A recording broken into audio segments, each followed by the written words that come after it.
Nothing makes me feel more crazy than Taylor Swift fan theories. I'm like, girl, get a job.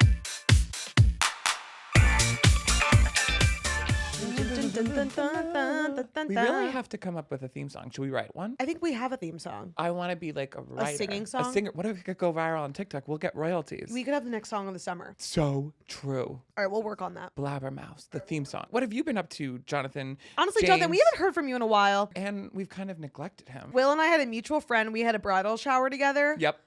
Sorry, I need to not see you on the weekends. I've been seeing a lot of you. Oh my God, we kind of broke our cardinal rule. For those who don't know the cardinal rule, if you're just joining in, it's Eleni ignores me at our place of work. I'm his boss, and if you want this podcast to be good, girls, I cannot be speaking to Will Monday through Wednesday. Last night was actually fun. Yeah. We went to Urban Outfitters, had this pop-up event. Yep. In Soho, launching their... Yeah, it was a lot of room dorm decor. And part of that was they had this band... Katseye performing. Katseye, if you don't know, is a really big band with Gen Z. And I sound like a forking ancient person by being like, Gen Z loves them. But we brought my brother. My brother is a true Gen Z. And when I told him, he was like losing his mind. You are? Well, we both are kind of. No, sweetie, I'm not a Gen Z. I'm Gen Z. I'm a millennial. We're the same age. I'm a Gen Z. I'm aging in dog years, so I'm actually older than Will. I wouldn't claim that. Don't tell that to people. Katseye, though, how do we explain what they are? They're like a girly pop group. They're an international girl group. It's like they've got kind of a really good mix of different singers who they were formed on this TV show called Popstar Academy. But we did get to interview the girlies and they were really cute. Yeah. And while we were interviewing them, I felt like it's like interviewing Destiny's Child before they were Destiny's Child. And I was looking at all these girlies. I was like, which one of you is Beyonce? Yeah. Do you know what I mean? Like, I feel like we're going to look back at the footage and be like, oh my God, we interviewed Beyonce. And we're going to cringe at ourselves, but we're going to be like, we knew them when. Yeah. And they were really cutesy little, they were very media trained. Like they were like, 1, 2, 3, go. Like they weren't telling us what to do. No, we were kind of we just pressed record. And honestly, they kind of slayed it. They knew who was going to answer what questions. They knew what they were going to say.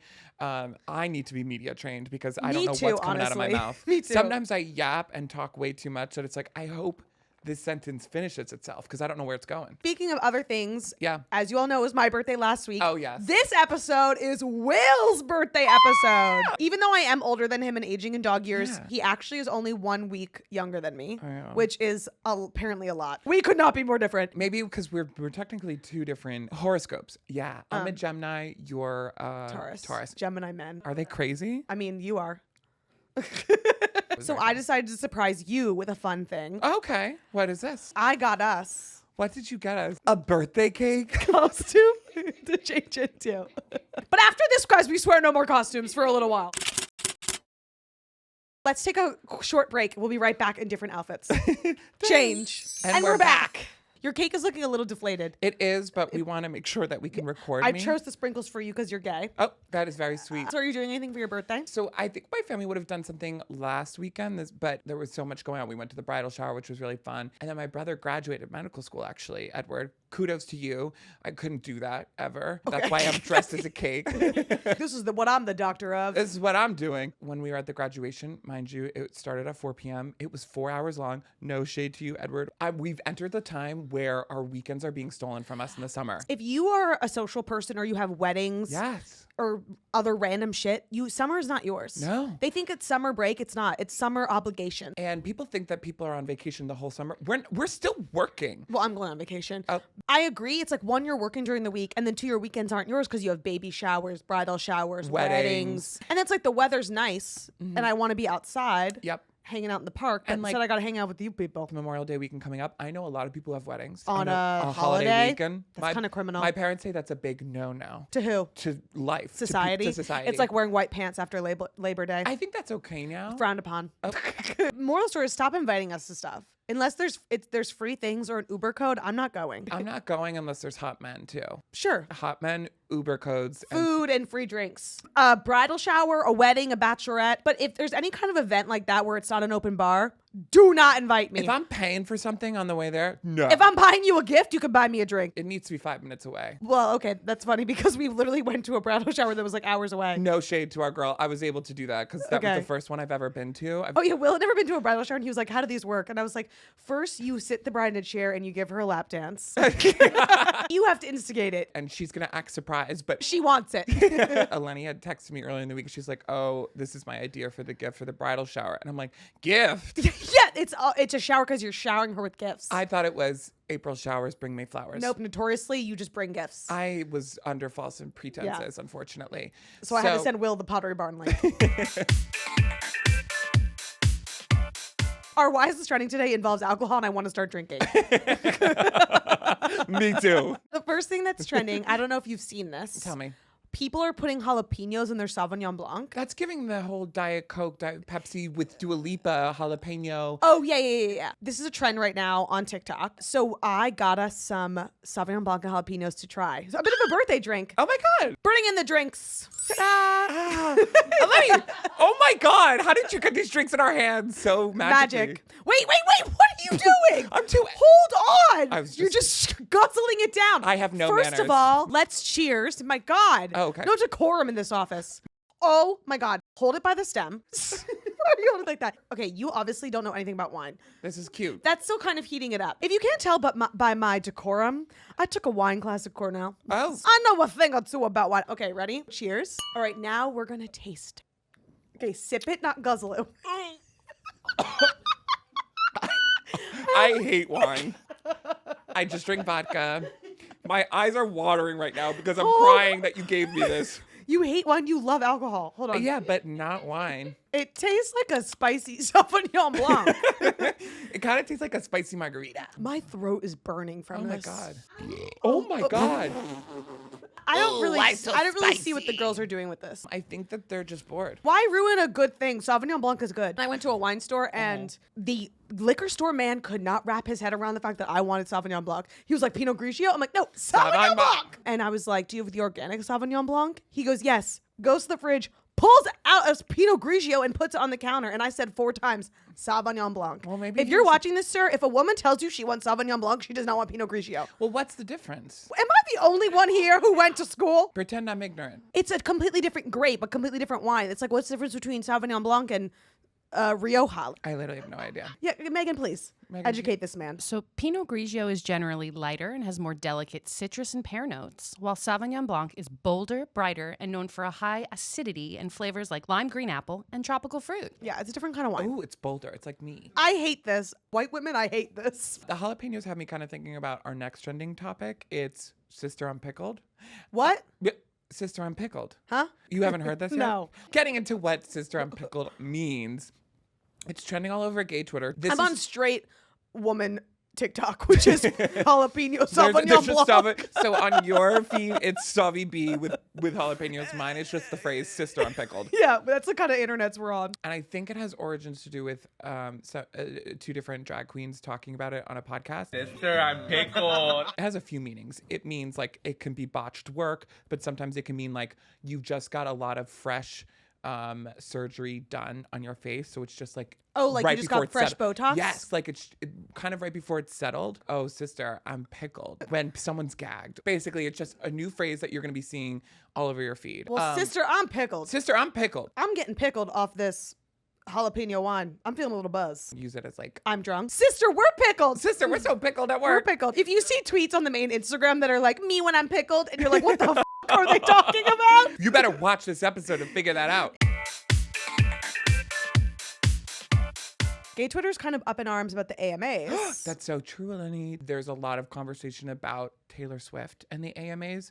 We're not the biggest Taylor Swift fans, but we do religiously follow her because our it's like we sound crazy being like, we're not fans, but we follow her every move. We're not Swifties. We respect her. We appreciate the lore. Yep. And we appreciate the the culture of it all, and we must be aware of it for our jobs. Our audience really cares a lot about Taylor Swift. Right. Reasonably so. It's kind of like if you were a park ranger, you wouldn't love a tree, but you would have to be aware of how it grows. Like, that's how we are with Taylor Swift. That is the most perfect analogy I've ever fucking heard about our jobs. We're just park rangers of Taylor Swift. I am getting a little pickled. So what are the gays saying exactly about Taylor and the AMAs? Well, I think it's the fact that the AMAs are coming back for the first time in like 5 years. I was going to say, are the AMAs a big deal? Like, they used to be, but they like were shadow banned for a little bit. Why? Speaking into some lore, like the Billboard Music Awards, the Grammys, you know, there was a lot of different award shows, and the AMAs didn't make sense anymore. Right. So they just kind of were like off the air for a couple years. So the AMAs are more of like who the fans are consuming, what the internet is loving, less of like a Hollywood's pick, like more of the fangirls pick. Right now, Taylor Swift is not currently confirmed to perform. There is a lot of fan speculation about whether she's going to be there, something's going to happen, is there an announcement? And it all started... It's all for the reputation rumors. One of our team members, Veronica, she kind of gave us a little tidbit of it before all this began. Taylor Swift rearranged the merchandise store on her website to spell out AMAs. And the sale featured 12 items. Her next album will be her 12th, the Reputation TV version, on sale for 26% off. The AMAs are happening on the 26th of May. Nothing makes me feel more crazy than Taylor Swift fan theories. I'm like, girl, get a job. The clownery that happens behind it all, it does concern me. Why are we mathing? As a non-Swiftie, as a person who for work has to be aware of Reputation TV drops, I've had a Reputation TV drop post prepared for this Instagram account for a year and a half. Just release it. I'm done. I think it's going to happen because there's more lore I'll quickly share with you. 12 isn't the only special number, Eleni. Apparently, there's some kind of Easter eggs about the number 6. Why? So essentially, Look What You Made Me Do was the 6th track on Reputation, and Taylor's 6th album was Reputation originally. This track was featured in the 6th season of Handmaid's Tale, and it was released 6 days before the AMAs. And like we said, the series has 6 seasons. And it was premiered, the show, in 2017, which was the same year that Reputation TV came out. I hear what you're saying. I'm struggling to care. Well, I'm like, okay, girl. Why are we doing this? It's a fun promotional I'm strategy. not having fun. I'm not having fun at all, actually. I think my head is hurting from that. Do you think the Swifties are having fun at least? You girls, let me know if you're having a good time. I'm not. Please just drop the album, Taylor. I'm begging you. Get on it, girl. Speaking of some other pop stars that are in the news. Do tell. Did you see the Justin Bieber, Hailey Bieber Vogue cover debacle? That was crazy. Basically, Hailey Bieber was on the cover of Vogue. This is her first time. All right, well, good for her, I guess. Me, I'm like, what? Like, it's hard? So she was on the cover of Vogue, and her husband, Justin Bieber, posted the cover with this, like, crazy caption. Sure. Yo, this reminds me when Hailey and I got into a huge fight. I told Hales that she would never be on the cover of Vogue. Yo, your wife is on the cover of Vogue and you had to make it about you? I was about to say, how do I make this about myself? The way he's saying, your biggest hater was me, babe. Yikes, I know, so mean. Self-awareness kind of. For some reason, I felt so disrespected. This is giving like narcissism. Mm-hmm. I thought I got even. Like, there's so much toxicity to unpack here. Like, do you like getting even in your relationship? No, you shouldn't be competing with your significant other like that. Like, oh, you fought with me, I'm gonna hurt you. Like, that was the first lesson I learned in my relationship with my current boyfriend. Is when I was mad at him, he was like, "Why would I ever intentionally try to hurt you?" And I'm like, I don't know, because every relationship I've had, they've done that. Hailey, you should learn a lesson from what I'm saying. Mm-hmm. I think as we mature, we realize that we're not helping anything by getting even. Okay, so I guess he did learn that lesson. He learned that lesson. We're honestly just prolonging what we really want, which is intimacy and connection. Okay? Fair. So, baby, you already know, but forgive me for saying you wouldn't get a Vogue cover because clearly I was mistaken. Sadly mistaken. I feel like he was trying to do a sweet story here, and it just really backfired. He was trying to be like, let me tell you, I doubted her, and this is why this is even a bigger deal. He thought, oh my God, I'm going to break the internet with such an amazing caption to my wife. Like, I'm showing you our vulnerabilities, and I'm going to show this awesome caption, and it's like, actually, no. Like, put that Garcelle meme in. That's not a story you should share again. Ever. Never a story you should repeat. We're honestly just prolonging what we really want, which is intimacy and connection. He thought he was going to do numbers with that revelation. I think this caption got like such bad reactions from the public. So much so that he changed the caption. To just emojis. Now just a bunch of emojis. And it's like, we all know what you wrote. Kind of feel bad. Poor Hailey.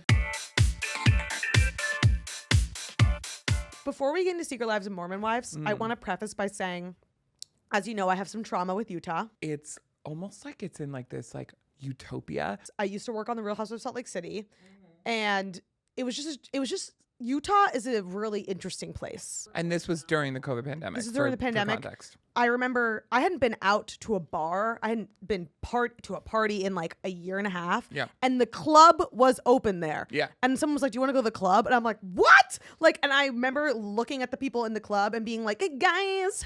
I felt like I was a time traveler. If it makes you feel any better, South Jersey was like that too. We were all living in different worlds. Town itself is so influenced by Mormonism and the culture. Like, it's a part of their government. You can't drink on Sundays there. But you can't buy alcohol on a Sunday there. I think there's a few places like that even in like other. Okay, wait, what? Jersey? What's going on with What's New going on Jersey in New Jersey and and Utah? At the time that I was there, because I was 22 when I was there. For sure. The people there that were my age were married with kids. Like, the people that me and my boyfriend would hang out with all had more than one child. That's crazy. Like, I'm still a child myself. I mean, look at me. No. But like, I could never take care of another human being. But I think it's just like a different way of life there. It's just like what you do. Because you know how the women on the show, if you don't watch the show, you should. It basically is like Jersey Shore meets Housewives, where like they're partying and dating like people in their 20s do, but they also have kids and also are moms and are also TikTok influencers and also have money. They're very elevated. Like, it's elevated. Like, I don't know if I would say that. Well, elevated chaos. Like, Jersey Shore is just like chaos, True. chaos. This is like elevated There is chaos. though like chaos and drama that is authentic in that way. Oh, of like being in your 20s. Yes. But they're like getting divorced instead of like breaking up with their boyfriends. There's already chaos that you're in your early to late 20s mixed in with you have a child. Right. You're in this Mormon religion and you're doing ketamine. I mean, like, you don't drink, but they do ketamine. Wait, but that's like literally like we would go to parties there, Will, and there would be no alcohol, but there would be drugs. There would be Molly. They'd be like, "Do you want some Molly?" And I'm like, "I'm good. Do you have Pinot Grigio?" Yeah. And they're like, "No, we have Coke. A cola." No, we can't drink because of our religion. No shade, but they're like, we've got ketamine. There was definitely swinging happening. Like, you think even there? I was in many situations that were like swinger vibes. Did you? I would swing. I mean, like, sorry. I was like, well, oh my God, I just revealed that. This is truth serum. First of all, no one for a second thought that you wouldn't swing. So actually that's like not shocking information. Yeah, you got a point there. There was just like situations where they were like, "Do you want to sleep over?" kind of thing. And I was like, "No, we can take an Uber." So like fascinated. It's very interesting, and it's like weird because they have like kids. Yeah. And then they're all married. Everyone's married. It makes you feel like because they're married and they have kids, they're like, oh, they're adults, they have their lives figured out. No. It's just different vibes. Great way of showing what other lifestyles are like. Keep making reality TV shows in Utah. It's a gold mine there. Shout out, one of my faves from that show is Jessie. I just love her. Get all their names confused because they do all be looking alike. They do look They alike. gotta cut back. Oh, the Botox. They be pickled. Those Oh, girls. sister, they're pickled. Sister, those girls are pickled. Sister, the Mormon wives are pickled.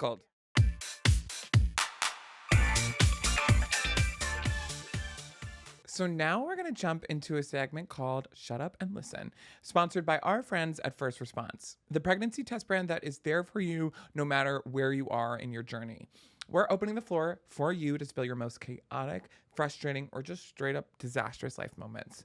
And we will do our best to kind of spin them into something good, something positive, because sometimes you kind of have to find the positive in the negative. So sit back, shut up, and listen to us blab. Went on a great first date this weekend, and I was feeling so good about it until the bill came. My date didn't even attempt to reach for the check, and they even waited for me to bring up splitting the check. Is this a red flag, and can this icky situation be turned around? Never bring your wallet to the bar. Just kidding. I was going to say, I would be like, "Oh, I don't have any money. Sorry." Yeah, sorry, I'm poor. The positive of this guy or girl might be progressive, which I think is good. Like, you want to split it equally. Maybe that we should normalize that. I disagree. I'm not going on a date unless the meal is free. No free meal, no my attendance. What do you do though in this situation? Like, because you're gay. True. The stereotype is like whatever the man pays. Yeah. And I want to say, if I was going on a date with a woman, I wouldn't be paying either. But I'm curious to know what you would do. I've been in the situation where we typically do split it. Yeah. I think that's more of the norm. Whoever invites the other person, like instigates it, maybe they pay. I want to normalize more splitting because I'm so used to that. Right. And I think that's a good way to just keep reminding yourself that like this is how it should and could be. Right. Because I feel like, especially, girl, the tariffs, everything's expensive. Some people are just dating for a free meal. Yeah. That would be me if I was single. Or- I'd be like, oh, I'm hungry. Let me get on Tinder. To be clear, I wouldn't be sleeping with them. I would just be getting my getting meal the and free going, meal. oh, thank you. I gotta Goodbye. go. I've been told the lesson of like, don't do a meal on a date. Always just do just Oh, drinks. that's okay for a real date. If I was just hungry, then I would just go Fair. on the date. But at least if you're just doing drinks, then hopefully it'll be not as expensive. That's a good point. Because a drink then- is an easy buy. Yeah. Or maybe they were testing you. They were like, does this person care about this kind of thing? Because maybe they just more are like not as materialistic in that way. Yeah. Me and this person wouldn't be a perfect match, but maybe you and them are. The positive of it all is you're moving forward with the times. You're splitting it because the economy is crazy. Give You them another both- chance. You're both invested in it. Think of it that way. You're both invested in it, so you're splitting the bill. Okay, our next one is my best friend is getting married this summer, and it's a destination wedding in Mexico. What did we say about the weekends being taken from you in the summer? I mean, I'd rather go to Mexico for a wedding than like You're so right. Jersey. So that's already the positive, first off. I was so excited because not only would I get to celebrate my bestie, but I couldn't wait to explore the country with my partner after the fact. But I just got the invite and I apparently don't have a +1. Please tell me, how do I turn this negative into a positive? Don't invite me to a destination wedding without a +1. That's pretty crazy. We had a coworker who she was in a destination wedding and didn't have her +1. And that kind of sucks because like you're paying all this money to go to the wedding. And that's kind of the perk of a destination wedding is like, yeah, it's great that you're getting married, but also I'm getting a trip out of it. Yeah. Especially if I'm taking PTO. traveling solo, being by yourself can be daunting. And on top of it, you just want to have someone with you. I think if we're over the age of 25, we should not be inviting each other to weddings without a +1. That's like so unfair. My mom told me that when they were younger, like in their generation, you always got a +1 after 25, 26. Also, though, different vibes because people were married at like 21. The positive is, think of this as an independent journey. Bring your boyfriend and just stash him in the hotel room. You could do that. And be like, wait here, I'll bring you a glass of champagne afterwards, in between the cocktail hour and the with some reception. jalapeno in it. We don't do things alone anymore. Think about it. We're always on social media. We're too scared to be by ourselves. Mm-hmm. I think it would be a really good test for yourself as an independent person to just go on this trip and wedding alone, travel by yourself, and maybe go explore the countryside afterwards. Or maybe have your partner meet you afterwards. So like the wedding ends on a Cute. Sunday, have him meet you for the after brunch. Yeah. So thanks again to First Response for sponsoring this episode and helping us find the positive and the negative. We hope we helped you find a little bit of laughter in your latest disaster. Keep the texts coming. We'll be back next week, ready to find the bright side of your hot mess. Well, if you want to see more of us, you can look on the Betches Instagram or at Eleni Sabrakis. Or you can follow me at Will Ozer. And you can subscribe to the Betches YouTube so you never miss an episode of us blabbing our mouths off. And as always, Thanks for blabbing with us!